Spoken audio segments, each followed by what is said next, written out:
Hey everybody, my name is Ivica. Thank you so much for joining me on my latest episode of I'm Gaming Podcast. This is a podcast about the video game industry, entrepreneurship, gaming nostalgia, single player versus multiplayer experiences, and many more cool things I find to be in the same realm of business and creative ventures. Like always, first and foremost, a huge thanks goes to my Patreon supporters. Without you and your continuous generous monthly donations, I would not be able to continue making these episodes week in and week out and reach episode 242, which is the present episode number.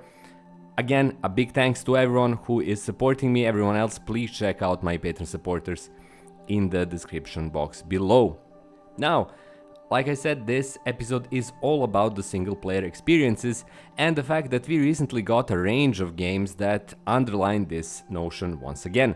Of course, when you talk to people in the game development circles, no one will say that single player games are dead. No one did say that beforehand, but the output of the companies, especially AAA and AA companies, show that for many the eye was on the bigger prize of the multiplayer games as a service, or GAAS types of games and game development projects where you will have continuous update, multiplayer experiences, and many more things that kind of define that domain of online massive multiplayer gaming, or even not that massive but still online and multiplayer, so that you get your value as a company from a game that has a development cycle of, let's say, 3 or even 4 years, where you don't simply put a game out.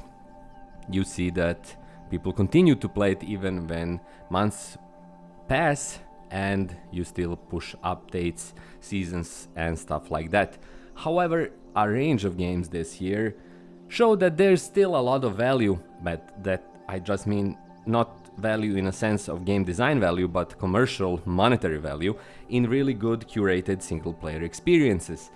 Of course, the best example is the Black Myth Wukong, a game I had the enormous pleasure of working on, which is still killing it. It's selling a massive amount of copies and it's a hardcore single player experience without even a hint of multiplayer Souls-like mechanic that was basically expected but is not present. So even that small amount of multiplayer is not present. It's all single player, and it's not the only game that came out. Of course, Elden Ring, the expansion, is a good example, and most recently a game that is console based, which is the game called Astrobot, is also doing exceedingly well. Players are enjoying it. The company that made it is really happy about their results.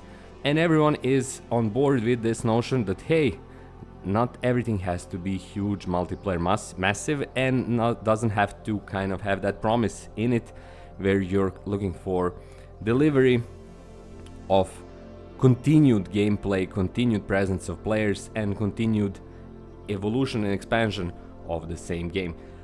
So once again, we have that idea that single player is not going anywhere, but thanks to these games we also have a monetary incentive for companies to kind of consider not just making big server-based games, but also invest in smaller, shorter experiences that will still recuperate their development costs and bring you a lot of money in. Again, Black Myth Wukong is a perfect example, but other games are good examples as well.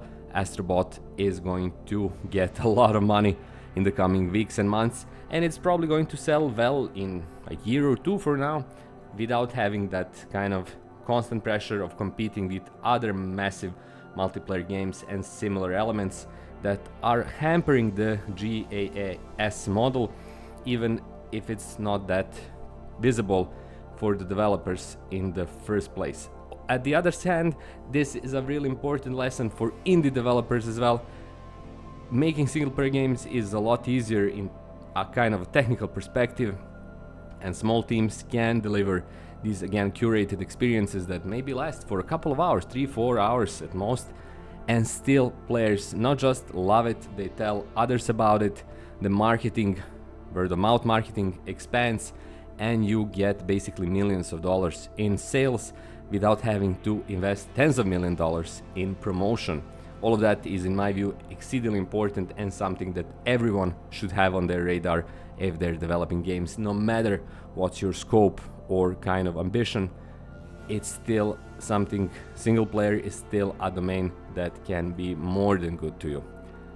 So there you have it. That's all for this episode of I'm Gaming Podcast. It's a kind of short inside episode using my perspective, especially from the most recent addition to the game development scene, which is Astrobot for PlayStation 5 or PlayStation ecosystem, but still one that, in my view, very clearly and loudly presents the message that single player is valuable and is going to stay valuable.